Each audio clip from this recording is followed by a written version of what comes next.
Alguns comentários? Abrantes? Eu tinha... Bom, comentário do que você falou, né? Dessa temática que você tratou. Primeiro, essa questão que o Francis faz questão de dizer assim, não, o Abrantes não entendeu, porque não é história, é narrativa. Quer dizer, ele está dizendo que a narrativa que for montada para ele é fictícia. Naquela narrativa, Jesus é um cidadão romano, na perspectiva, partindo do que está escrito no texto. Né? O texto, é isso. Só que, bom, primeiro temos vários problemas com isso. Né? Primeiro, é essa questão aqui. Aí ele usa como exemplo o super-homem. Olha a história do super-homem, etc, etc. Esse paralelo é absurdo. Eu não tenho outra palavra para dar para isso. Esse paralelo é absurdo. A não ser que eu ainda não entendi exatamente ainda o que você está querendo dizer. Porque um texto como o super-homem, ele é uma narrativa fictícia. Quem vai ler o texto não está minimamente interessado que aquilo ali vai ser real. Eu estou lendo um gibi, uma história inventada. O Evangelho não. Ele não tem essa proposta. Ele está narrando um fato real, verídico, que aconteceu. A ideia do autor é essa. Sim. É diferente da ideia do autor do super-homem. Então, não tem paralelo de uma coisa com a outra. Não adianta vir falar que é o super-homem, que é o super-homem. Cara, esse argumento não... Ele é muito absurdo, não é pouco absurdo, não. Essa é a falácia do Homem-Aranha.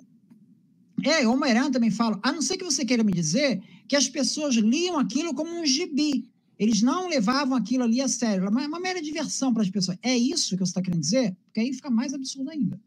Fica mais absurdo ainda. Mas tudo bem. Agora, outra questão. Outra questão é que essa questão do censo, você falou de Cesareia Marítima, né? Ou seja, a gente tem que ter claro o seguinte, são dois procedimentos diferentes. Um é o censo.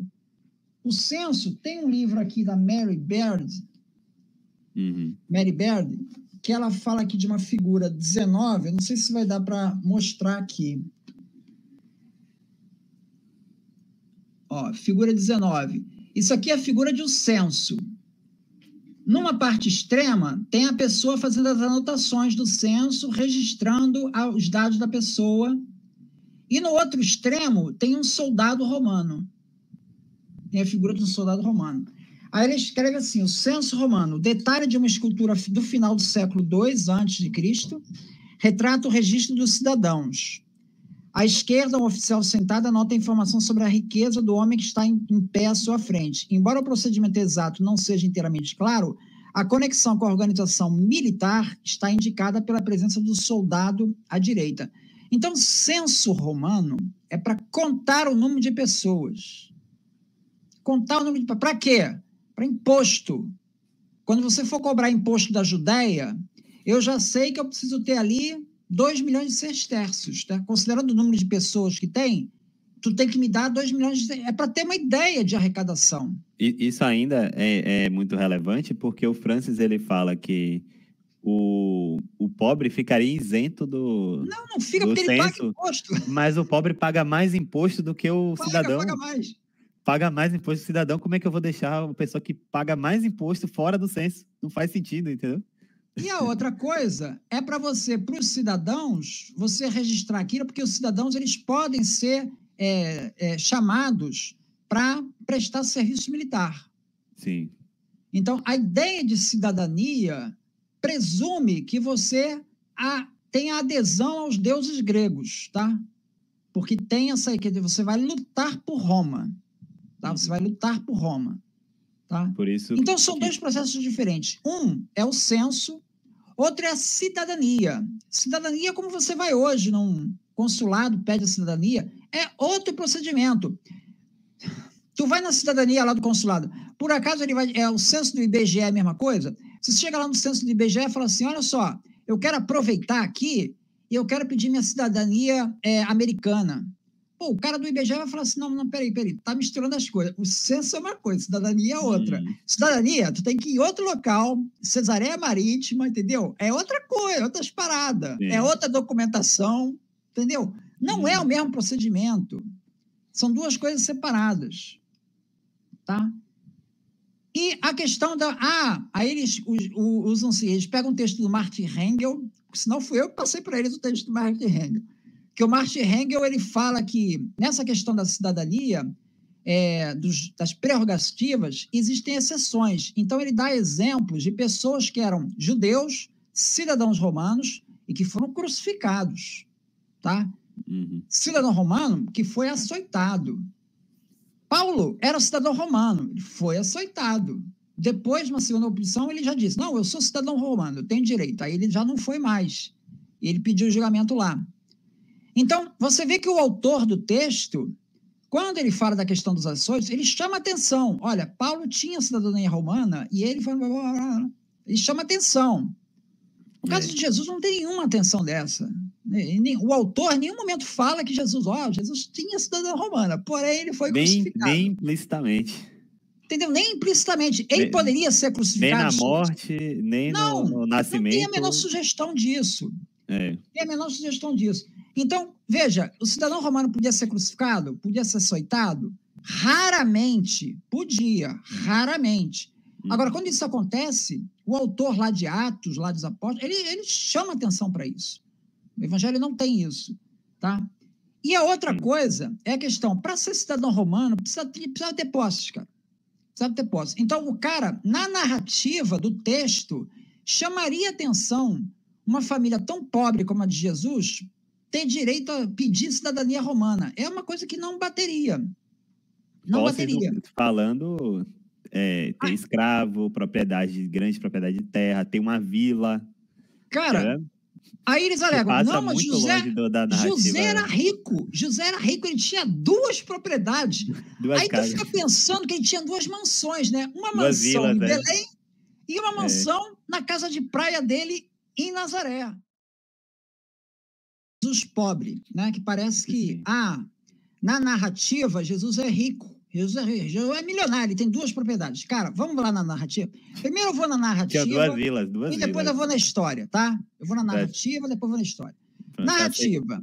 Nascimento de Jesus em Belém. Lucas 2. Não havia local na hospedaria e Jesus nasceu numa manjedoura. Caraca. Porra, é rico? Nasceu numa manjedoura? Não parece ser essa a intenção do autor, cara. Segundo, nascimento de Jesus, Maria e José levam ao templo em Jerusalém para apresentá-lo ao Senhor. E ali eles oferecem um par de pombinhas. Que é a opção é a opção do pobre, né? Que o Velho Testamento dá, que se você não tiver dinheiro para dar o boi, para dar o carneiro, você dá a rolinha, que era o mais mas barato. Não é rico, a família do José não é rica. Tinha que dar pelo menos um cordeiro, cara. Pelo menos um cordeiro. Mas não, o autor diz pombinhas. O autor está querendo passar a mensagem que Jesus é rico? Cara, não me parece. É o mesmo autor que a gente está lidando, que é Lucas. Jesus trabalha como carpinteiro. Carpinteiro ali na época, região, era uma tarefa humilde, tá? Ensinamentos de Jesus. Está o tempo todo pregando pelos pobres. Não acumuleis bens materiais, onde a traça corrói. O jovem rico, nessa passagem, Jesus diz que ele tinha que vender tudo que possuía. A parábola do rico insensato. O rico que acumulou muitos bens, isso serve de um alerta contra a ganância. Né? A frase das bem-aventuranças. Bem-aventurados os pobres. Jesus está o tempo todo falando de pobre, cara. Julgamento de Jesus por Pilatos. Pilatos questiona sobre o reino de Jesus. Jesus diz que o reino dele não é deste mundo. Quer dizer, isso sugere que não tem o menor interesse em riqueza material.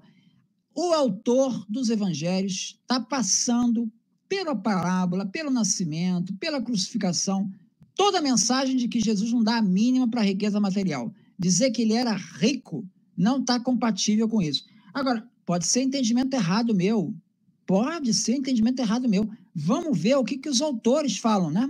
Porque, cara, quem sou eu? Eu sou um mero divulgador aqui. Vamos ver, então. Sim. John P. Mayer, tá? O que ele fala sobre isso? Nesse esboço de escala, Jesus, marceneiro em Nazaré, ocuparia algum lugar no nível inferior do grupo médio, talvez equivalente, se podemos usar uma vaga analogia, a um operário de classe média baixa. Num sentido, ele era realmente pobre, sendo que as condições de vida da antiga Nazaré devem parecer para a classe média urbana inconcebíveis. Mas Jesus provavelmente não era mais pobre ou menos respeitável do que o restante dos habitantes de Nazaré. Sua pobreza não era a pobreza opressiva e degradante de um trabalhador diarista do escravo rural. Estamos numa cidade pobre. Nazaré é uma cidade pobre, galileus, tudo, camponês, tudo pobre. Jesus está nesse contexto. Quem está falando aqui? John P. Maher. Crossan é um texto que vai falar sobre as escavações feitas em Nazaré. Ele vai dar uma palhinha disso daí. Aí ele fala aqui, ó. A grande camada representando a construção da cristã da Terra Santa situa-se em cima de uma camada frágil e elusiva, com indicações da existência de um lugar simples, habitado por camponeses. As escavações levadas a efeito debaixo das estruturas cristãs posteriores não mostram nenhuma sinagoga, nem fortificações, palácios, basílica, balneários, nem mesmo rua pavimentada tinha. Absolutamente nada.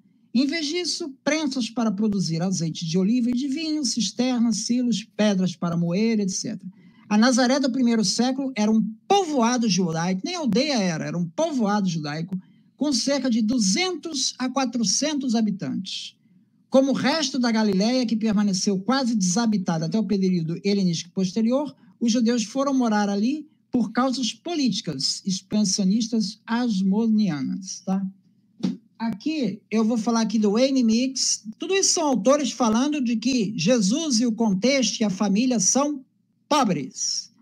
Aqui ele vai falar, Celso, o primeiro autor gentio que conhecemos que levou o cristianismo tão a sério a ponto de escrever um livro contra ele, afirmava que a igreja deliberadamente excluía as pessoas educadas, porque a religião só era atraente para os loucos, os desonrados, mulheres, criancinhas e escravos. Os evangelistas cristãos, diziam ele, eram fabricantes de lã, sapateiros, trabalhadores de lavanderia, a maioria iletrados e campônimos desprezíveis, tá? Essa é a narrativa de Celso sobre a igreja primitiva. Não tem nenhum rico aqui. Aqui vem Daniel Hobbes, Vida Diária de Jesus. Ele fala, com relação aos judeus, que tinha uma classe ali de judeus, que eram os Am-Ha-Ares, que eram os despossuídos. Jesus está nesse grupo aí. A esse sentimento perfeitamente natural repulsa foi acrescentado o desprezo, ou mesmo o ódio do judeu praticante por aqueles que, mesmo sendo circuncidados, não observavam a lei. Essa é a grande censura cujos ecos podemos ainda ouvir nos lábios dos fariseus citados em João 7,49. Quanto a esta plebe que nada sabe da lei, é maldita. Ou seja, nem se esperava que eles cumprissem a Torá, porque são tão miseráveis. Esse era o retrato do Am-Ha-Ares, que são provavelmente o grupo do Jesus. Aqui é um livro do John Crossan, O Nascimento do Cristianismo, onde ele vai falar uma coisa bastante interessante aqui. Ele vai falar do Marcos 6,3, aparece assim, não é este o carpinteiro, o filho de Maria, irmão de Tiago, José? E ali, em Mateus, olha como é que vai ficar essa passagem. Não é ele o filho do carpinteiro? Percebeu a diferença? Em Marcos era, não é este o carpinteiro? Em Mateus virou filho do carpinteiro. Jesus não é mais carpinteiro em Mateus. Em Lucas, a mesma coisa. Tá? A mudança em Mateus e Lucas é muito interessante. Cada um à sua maneira evita dizer que Jesus era carpinteiro. Mateus transfere o termo para José e Lucas evita o termo por completo. Essa é a minha pergunta. Achavam Jesus como um carpinteiro um tanto ofensivo e é para essa razão que justifica as mudanças? O paralelo a seguir inspira uma resposta afirmativa. Ou seja, a palavra carpinteiro era considerada ofensiva na época e tiraram do texto, né? A razão por uma ligação de texto e contexto é que tecton, carpinteiro, ou artesão camponês, é apenas um eufemismo para um camponês despossuído, um trabalhador sem terra.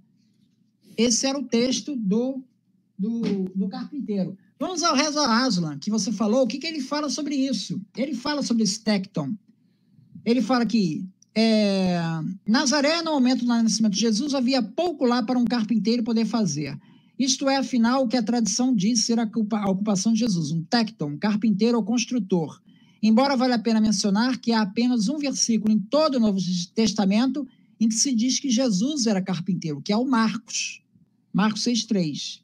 Se essa afirmação é verdadeira, então, como um trabalhador artesanal e diarista, Jesus teria pertencido à classe mais baixa de camponeses da Palestina do século I, um pouco acima do indigente, do mendigo e do escravo. Os romanos usavam o termo tecton como gíria para qualquer camponês, ignorante ou analfabeto. Tá? Outro texto aqui do Craig Blomberg, ainda sobre esse tema daí. Ele vai falar assim: grande parte dos discípulos e dos outros seguidores de Jesus parece ter vindo da maioria pobre. Ainda que a oficina de carpintaria de José tenha se beneficiado do boom da indústria da construção de Séforis, próxima de Nazaré, e que Jesus e sua família tenham subido na escala social, saindo do extrato dos pobres, eles claramente se encontravam, por ocasião do nascimento, na classe mais baixa, na mais baixa da classe média. Até mesmo pessoas de certa forma pobres possuíam com frequência ao menos um criado, Lucas 17,7. Mas o fato de Zebedeu e seus filhos terem mais de um pode os diferenciar ligeiramente mais próximos. Então, todos esses autores, inclusive o Reza Aslan, todos eles estão convergindo para a tese do Jesus pobre. Tem aqui o livro do Gerd Thyssen. Ele vai falar um depoimento interessante aí, na época do Domiciano. O Domiciano, ele ali no final do século I, ele chamou os parentes da família de Jesus para entrevistar. Ele queria uma conversa com essas pessoas. E ali chegaram, então, dois ali, que seriam parentes da família de Jesus por parte de José. Aí eles responderam que possuíam ambos apenas 9.000 denários, metade para cada um. E responderam que essa quantia consistia não em dinheiro, mas no valor de 39 geiras de terra. É um pequeno pedaço de terra que eles tinham. Nada de vila, né, por enquanto. Que eles administravam com as próprias mãos. E com isso conseguiam pagar as taxas e sustentar a si mesmos. Eles então mostraram-lhe as mãos calejadas e comprovaram pela dureza de seus corpos e pelos calos formados em suas mãos, pelo trabalho fatigante que eram trabalhadores manuais. Quando lhes perguntaram sobre Cristo e sobre a forma, o lugar e o tempo do seu reino, eles responderam que não era deste mundo o reino de Jesus e dessa terra, que antes era um reino dos céus e dos anjos e que só chegaria no final do mundo, quando Cristo aparecesse para a glória para julgar os mortos e os vivos. Então Domiciano não os condenou, mas os desprezou como gente comum. Era esse tipo de gente que era a família de Jesus. Todas as narrativas históricas, eu trouxe aqui Gerd Thyssen, Reza Aslan, John P. Meyer, John Crossan, Craig Blomberg. Eu trouxe vários autores dizendo que Jesus é pobre. Na narrativa, a narrativa sugere que Jesus é pobre. Então, não faz sentido essa ideia de que José tinha duas mansões, uma em Belém e outra em Nazaré. Isso não tem cabimento. Não tem cabimento isso.